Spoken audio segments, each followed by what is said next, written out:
Hi everyone, I welcome you all to the official YouTube channel of Chandigarh Career Group. Guys, my name is Abhishek and once again I am in front of you with yet another video, and the paper that we are going to discuss today is of 2015, paper number 2. So let's start without any delay.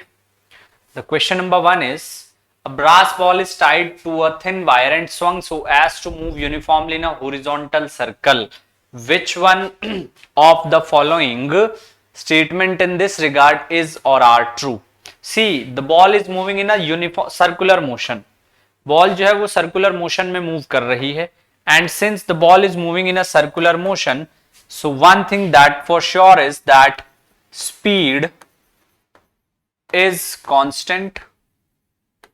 Speed is constant. Except speed, nothing is constant. Speed को छोड़ करके कोई भी चीज constant नहीं है. अगर आप बात करेंगे वेलोसिटी एक्सेलरेशन की, तो डायरेक्शन हर पॉइंट पे चेंज हो रही है. At every point direction changes, and vector quantity की अगर डायरेक्शन भी चेंज हो रही है, so still we can not consider it as a constant quantity. Option पढ़ लेते हैं. The ball moves with a constant velocity, no. The ball moves with a constant speed, yes. The ball moves with a constant acceleration, no. The ball magnitude of the acceleration of the ball is constant. So second and four, D option is the correct one. इस question के लिए जो सही जवाब है वो D option है. चलिए let's move to the next one. Two long wires each carrying a DC current in the same direction are placed close to each other. Which one of the following statement is correct? इनमें से कौन सा statement जो है वो correct है? तो देखिए, the first one, the wire will attract with each other, this is the correct one. पहला ही स्टेटमेंट करेक्ट है. जो वायर है वो अट्रैक्ट करेगा. First one is correct. जो सबसे पहला स्टेटमेंट है वो ही करेक्ट है. Wire will attract. Next question. The absolute zero, एक ऐसा टेम्परेचर जिसके नीचे हम लोग नहीं जा सकते, that is -273 degree Celsius. And why is it so? Because from Boyle's law the volume can be negative if we are going to the temperature which is less than -273 degree Celsius. So the minimum achievable temperature is 273 degrees Celsius. Next one is, lightning conductors are used to protect building from lightning strikes. Which of the following statement is or are true about lightning conductor? lightning conductor के with respect इनमें से कौन सा statement जो है वो सही है? First one is, lightning conductor create an electric field at its top so that lightning strike gets preferentially. Second, it reduces the effect of the strike by uniformly distributing the charge. Third, lightning conductors take all charge to deep down in the earth. And the fourth one is, lightning conductor must be installed at a place taller than. तो fourth बिल्कुल सही है. Fourth तो बिल्कुल सही है. बाकी की बात कर लेते हैं. फोर्थ बिल्कुल सही है. अब इसमें से थर्ड, सेकंड और फर्स्ट की अगर मैं बात करूं, थर्ड, सेकंड और फर्स्ट की मैं बात करूं, तो जो सेकंड है वो सही नहीं है. ये भी सही है और ये भी सही है. इसका सी ऑप्शन आएगा, फर्स्ट, थर्ड एंड फोर्थ. इसका सी ऑप्शन आएगा, first, third and fourth. C option, first, third and fourth. चलिए let's move to the next one. In case of compound microscope which of the following statement are correct? Compound microscope में जो eye lens है उसकी focal length ज्यादा होती है objective से. जो फाइनल इमेज है वो बनती है इन्वर्टेड और वर्चुअल. इन्वर्टेड और वर्चुअल. जो फाइनल इमेज है इट विल बी इन्वर्टेड और वर्चुअल. तो फोर्थ सही है और फर्स्ट सही है. First and fourth, B option is correct. First and fourth, B option is correct. चलिए let's move to the next one. The silvering in the thermoflask is done to avoid heat transfer by radiation. It's a factual question. Radiation. Next, which one of the following statement is not correct? इनमें से correct कौन सा नहीं है? Second one, जो convex lens है sign convection के हिसाब से उसकी फोकल लेंथ पॉजिटिव होनी चाहिए और पावर पॉजिटिव होनी चाहिए, लेकिन आपको नेगेटिव गिवन है, तो सेकेंड करेक्ट नहीं है. Next, which one of the following statement is not correct? If velocity and acceleration have opposite sign the object is slowing down, बिल्कुल हो सकता है, बिल्कुल हो सकता है. If the velocity is zero at an instant, the acceleration should also be zero. It is not mandatory. ऐसा जरूरी नहीं है कि velocity किसी point पर zero और acceleration zero ना हो. जैसे for example, if a body is moving in the upward direction, so at the maximum height, velocity is zero but acceleration is still 9.8 meter per second square. तो second गलत है. Question number, sorry, option B. Next one is three equal resistances when connected in series are equivalent to 90 ohm. तीनों equivalent हैं जब series में connect हैं. Let's say individual resistance, let's say individual resistance, individual resistance is R. तो series में है तो 3R equal to 90 और R हो जाएगा 30. एक रेजिस्टेंस 30 ओम का है. If they are in series then one resistance is of 30 ohm. एक रेजिस्टेंस 30 ओम का है. जब एक रेजिस्टेंस 30 ओम का है और जब इनको हम पैरेलल में कनेक्ट करेंगे तो ये हो जाएगा 30/3 यानी कि 10 ओम.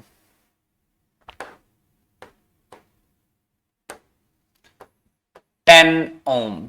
और ये किस में है, ये पैरेलल. पैरेलल जब पैरेलल में कनेक्ट करेंगे इट विल बिकम 30 ओम. तब ये 30 ओम हो जाएगा, तब जाकर के ये 30 ओम हो जाएगा.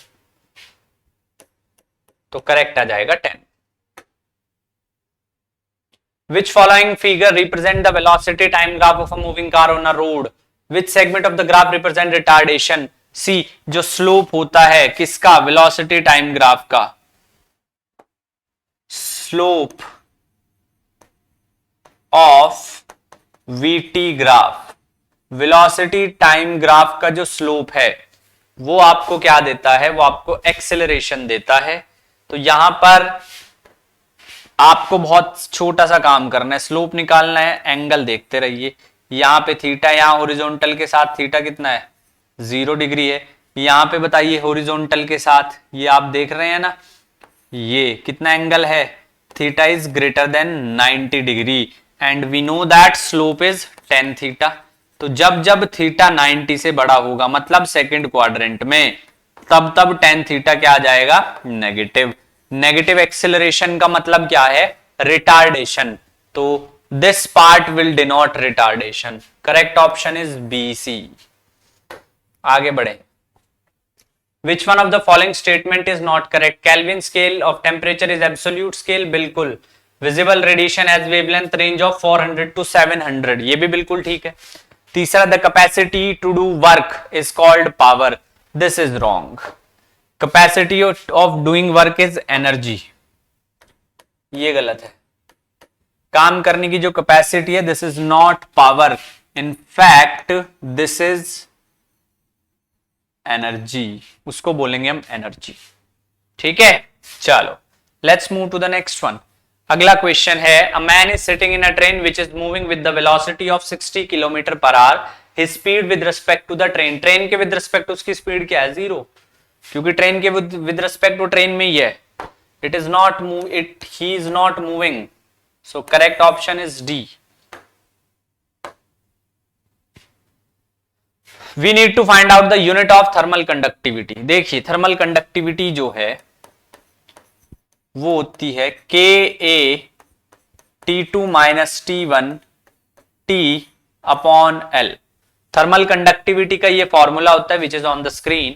And from there if I just want to find out like what will be the unit, so what I have to do, I have to bring expression in terms of K. तो that is A T2 minus T1 into T. So K is equals to Q यानी कि heat joule metre divided bye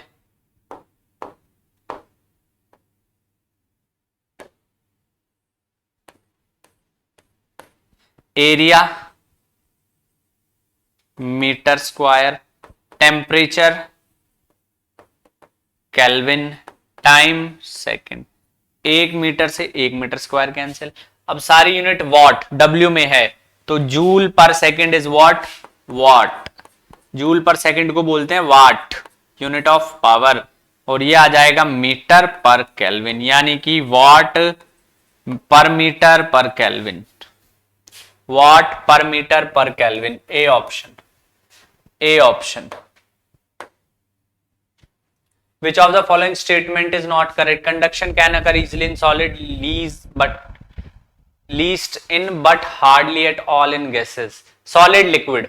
Heat energy is called by moving particle in a convection current. Heat energy is carried by electromagnetic wave. The temperature at which solid changes into liquid is called, no, boiling point में तो vapors में change होता है. So this is not the correct one. It should be melting point. जहां पे solid किस में change होता है, लिक्विड में। It is not boiling point, तो D option. Electron is which one of the following are the properties of an electron? Electron is deflected by electric field but not by magnetic field, wrong. Mass of electron equal to mass of proton, wrong. Electron is a negatively charge particle और electron is a constituent of cathode ray, तो first and second only. Correct one is first and second only. The resistance of a wire of length L and area of cross section A is X if the wire is stretched to double its length. देखिए यहां पे stretch हुआ है, volume at both the volume should be equal. Volume यानी कि area into length, A dash into L dash. A into L, A dash L dash is twice of L, L से L cancel, तो A dash will be A by 2. Area half हो जाएगा अगर length double हुई है तो। Area will become half if length becomes double. तो यहां पे आपके पास रेजिस्टेंस होता है rho L upon A, R dash rho L dash upon A dash, rho 2L A by 2, यानी कि 4 रो L अपॉन A, यानी कि 4R, 4R। तो R यानी कि X है तो 4X Om, 4X Om. Which of the following statement regarding heavy water is correct? It is extensively used as moderator in nuclear reactor, बिल्कुल सही। It cannot be used as It cannot be used in exchange reaction to study reaction mechanism. Viscosity of heavy water is relatively small, that of ordinary. Or dielectric constant of heavy water is basically smaller than that of ordinary water. Which of the following statement? So first and fourth, second and third is not correct. First and fourth is the correct one. First and fourth is the correct option. आगे बढ़े। Conservation of momentum in a collision between particles can be understood on the basis of both second and third law. Second और third law दोनों का use करके तब जाकर के हमारे पास आता है, तो that is second and third. 2 force of 3 Newton, another of 4 Newton are applied on a standard 1 kilogram body placed on a horizontal frictionless surface. Surface frictionless है, we have not to include the friction. friction ने include करनी है। जब friction हमें include ही नहीं करनी है तो 3 और 4 का रिजल्टेंट कितना आएगा?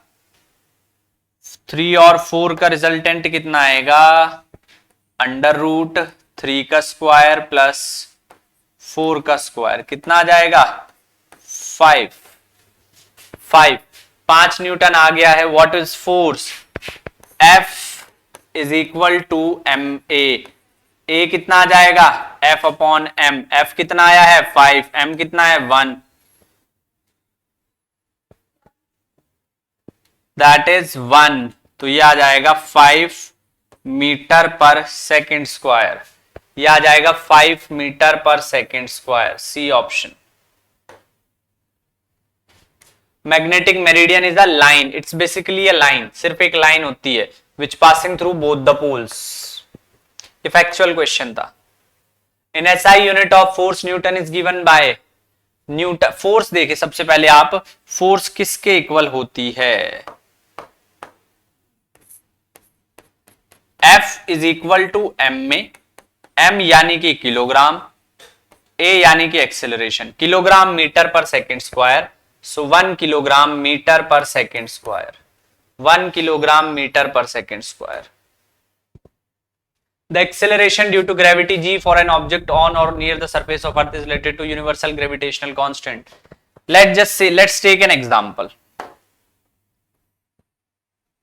This is earth, this is center, that is the radius r. यहां पे एक मास रखा हुआ है m. तो मास जो है उसका अर्थ पर क्या एक्शन है? जो उसका वेट है mg, अर्थ उस पर क्या रिएक्ट कर रही है? g m upon R square. दोनों को अगर इक्वेट कर दूंगा तो mg is equal to G M M upon R square. m से m कैंसिल, g की वैल्यू क्या आएगी? g m upon R square, g m upon R square. Which option? B option. B option. The loudness of the sound is related to amplitude. किससे related होता है? Amplitude. Amplitude. और ये तो loudness की बात है. अगर मैं बात करूं पिच की, तो पिच किससे रिलेटेड होती है? फ्रीक्वेंसी से. Pitch is related to frequency. Pitch जो है वो फ्रीक्वेंसी से रिलेटेड होती है. इस बात को याद रखें. Pitch is related to frequency and loudness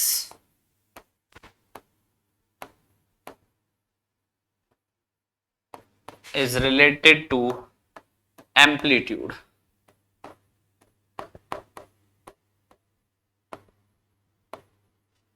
amplitude. Loudness किससे रिलेटेड है? एम्पलीट्यूड से. पिच किससे रिलेटेड है?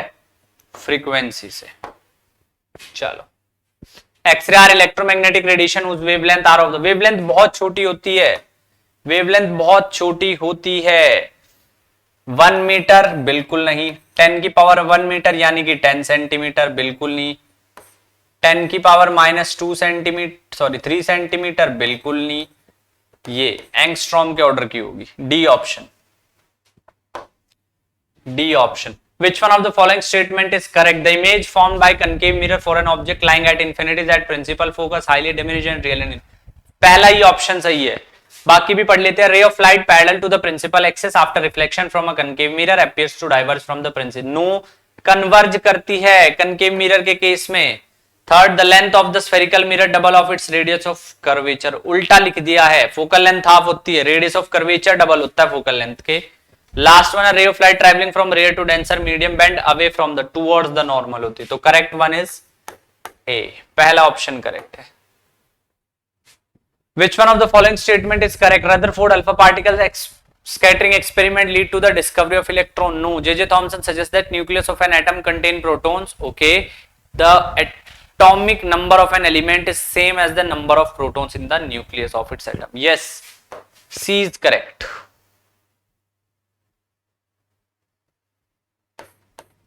C correct.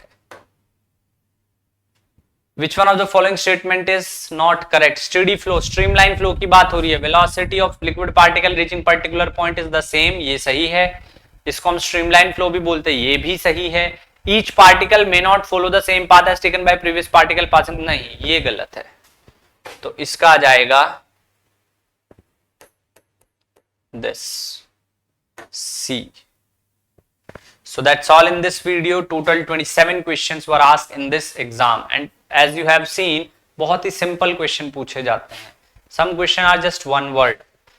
So by just preparing physics, if I talk about this current scenario, 27 into 4 is 108. You will get 108 marks. Level किसी भी question में मुझे नहीं लगता मैंने कोई बहुत बड़ी सॉल्यूशन किए. बहुत कुछ समझा है. बेसिक सवाल थे. तो ऐसी और वीडियोस के लिए चैनल को सब्सक्राइब कर लीजिए. और क्वेश्चन पेपर में आगे डिस्कस करता रहूंगा. तब तक के लिए पढ़ाई करते रहें. Thank you so much. जय हिंद.